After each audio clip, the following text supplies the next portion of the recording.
আমি খান মোহাম্মদ মামুন। আমি প্রথম আলো পত্রিকাতে কাজ করি।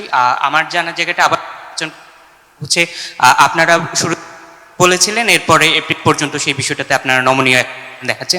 তো বিএনপির পক্ষ থেকে হচ্ছে ডিসেম্বরের মধ্যে নির্বাচনের জোর দাবি জানানো হচ্ছে।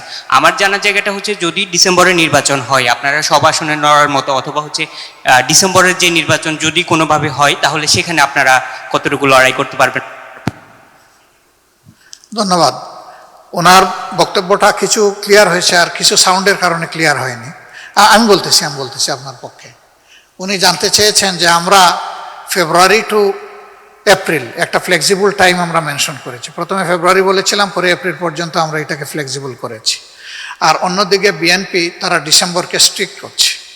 এখন যদি ডিসেম্বরে ইলেকশন হয় তাহলে সেখানে আমাদের ভূমিকা কী হবে? না, ডিসেম্বর কেন, আজকেও যদি ইলেকশন আমি দেখি যে এটা আসলে সমতল মাঠ তৈরি হয়ে গেছে এবং এখন ফেয়ার ইলেকশনের পক্ষে জাতি প্রস্তুত, সকল অর্গান প্রস্তুত, সেই ইলেকশনে তো আমরা যাব, আমাদের তো যাইতে কোনো সমস্যা নেই। এটা ডিসেম্বর দিয়ে কোনো কথা না।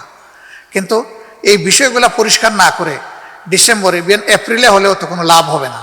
এই জন্য এই বিষয়গুলো পরিষ্কার হওয়া হচ্ছে বড় জিনিস, বড় চ্যালেঞ্জ।